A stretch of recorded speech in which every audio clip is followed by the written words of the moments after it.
Good morning students. मैं doctor Maya Agarwal, assistant professor SPC government college Ajmer. आज का हमारा टॉपिक है थ्योरीज ऑफ लेबर मूवमेंट। जैसा कि हम देख चुके हैं, श्रम आंदोलन एक संगठित प्रयास है जिसके द्वारा श्रमिक अपनी तत्कालिक या भावी कार्यदशाओं एवं जीवन स्तर सुधारने का प्रयास करता है। तो आज हम जो देख रहे हैं कि लेबर जो मूवमेंट हमारा श्रम आंदोलन है, उसकी कुछ विचारधाराएँ हैं जिनके बारे में हम डिस्कस करेंगे। तो हम चलते हैं थ्योरीज ऑफ लेबर मूवमेंट।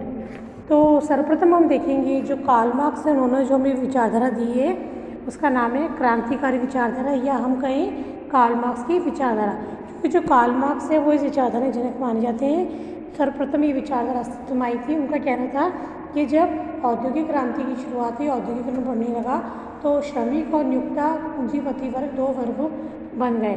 तो ऐसी स्थिति में श्रमिक जो अपना श्रम उत्पादन के साधनों पर लगाता था, तो उसको पूंजीपति के अनुसार ही कार्य करना होता था। तो ऐसी स्थिति में श्रमिक जो होता था, श्रमिक और नियोक्ता दो वर्ग बन गए।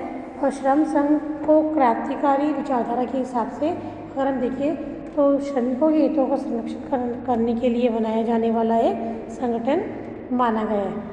सेकंड अगर हम देखें तो सेकंड है हमारी विचारधारा इंडस्ट्रियल डेमोक्रेसी और वेब अप्रोच, यानी औद्योगिक प्रजातंत्र या वेब विचारधारा। इस विचारधारा के जनक वेब दंपति माने जाते हैं, जो जिन पति पत्नी दोनों ने मिलकर इस विचारधारा को बनाया है। जो ये विचारधारा इस बात को स्वीकार करती है कि वर्ग संघर्ष तो हमेशा बना रहेगा। क्यों बना रहेगा? क्योंकि नियोक्ता और श्रमिक दोनों अलग अलग वर्ग होते हैं। नियोक्ता चाहता है श्रमिक से अधिक कार्य करवाना, जबकि श्रमिक चाहता है जो कार्य उसे मिले उसके अनुकूल उसे वेतन और अच्छी सुविधाएँ प्रदान हो या मिलती रहे। लेकिन वेब दंपति कहते हैं कि ये दोनों पूंजीपति और श्रमिक जो वर्ग हैं, इन दोनों के बीच वर्ग संघर्ष तो होता रहेगा, परंतु इनका समाधान समानता एवं सामूहिक प्रयासों से संभव है।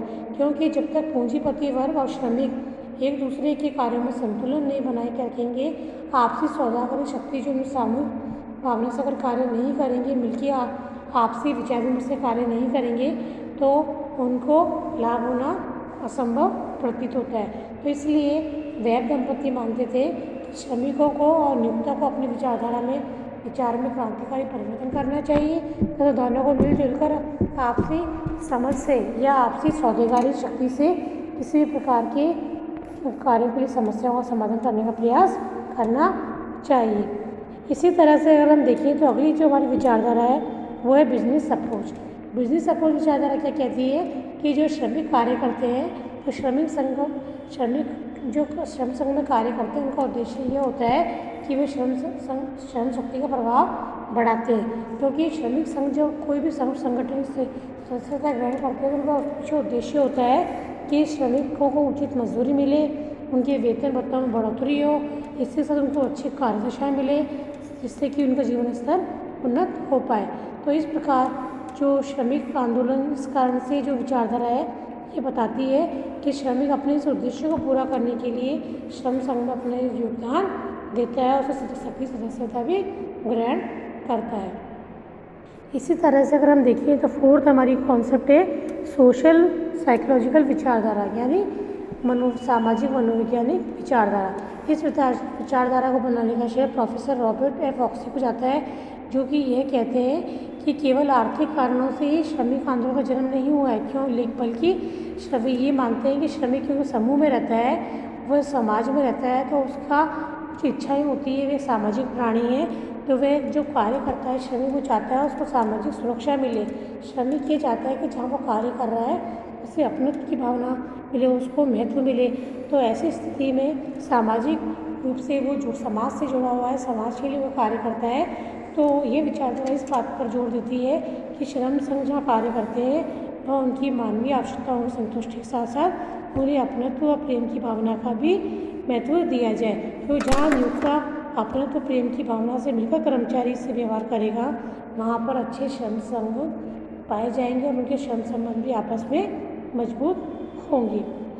इसी प्रकार अगली विचारधारा हमारी है गांधीयन अप्रोच, यानी गांधीवादी विचारधारा, जो गांधी जी के सत्य अहिंसा सिद्धांत पर आधारित है। क्योंकि गांधी जी कहा करते थे कि किसी भी देश में सहयोग का वातावरण तभी मिल पाएगा जबकि देश का श्रमिक जागरूक होगा, देश में श्रमिक का आप सम्मान करोगे, उससे अच्छा व्यवहार करोगे। तो इस विचारधारा के अनुसार श्रम संघ को एक ऐसी संस्था माना गया है जो कि समाज में वर्ग सहयोग और आपसी मित्रता भाईचारे की भावना को बढ़ाती है तथा अच्छे औद्योगिक संबंधों का निर्माण करती है, जिसमें नियोक्ता एवं श्रमिक के संबंध आते हैं। तो इस तरह से गांधी जी इस बात पर जोर देते थे कि श्रम संघों को आपस में मिलते हुए कार्य करना है और अपनी कार्यदक्षाओं अपने जीवन स्तर को उच्चतर बनाना है। इसी प्रकार अगली जो विचारधारा है, अंतिम विचारधारा, उसको हम कहते हैं आधुनिक विचारधारा। जो आधुनिक विचारधारा इस मान्यता पर आधारित है कि श्रम आंदोलन का स्वरूप केवल कार्यदशा और समाज में परिवर्तन के साथ परिवर्तित होता रहता है। इसी के साथ पूंजीवादी जो शक्ति है हमारी, पूंजीवादी शक्ति जो होती है श्रमिक से अधिक कार्य करवाना चाहती है, लेकिन वर्तमान में अगर हम देखें तो पूंजीपति वर्ग का दृष्टिकोण भी श्रमिकों के प्रति बदलने लगा है, क्योंकि वे समझने लगे हैं कि श्रमिक जो होता है अपना श्रम का उपयोग करता है तभी उत्पादन संभव होता है। तो इसलिए आज के पूंजी आधुनिक विचारधारा में देखें तो पूंजीपति वर्ग जो है श्रमिक के प्रति थोड़े से उदार होने लगे हैं और उन्हें कुछ अच्छी मजदूरी, अच्छी कार्यदशा उपलब्ध करवाने लगे हैं, क्योंकि जितना आप सहयोग कर्मचारी का लेना चाहते हो उसके लिए आपको कर्मचारी का सम्मान करना पड़ेगा, उसकी मानवीय आवश्यकता उसकी पूरी करनी पड़ेगी। तो इस प्रकार ये कुल 6 विचारधाराएँ हैं जो कि श्रम आंदोलन के बारे में हमें बताती हैं। तो इन विचारधाराओं को आप अच्छे से समझें, पढ़ें और अध्ययन करें।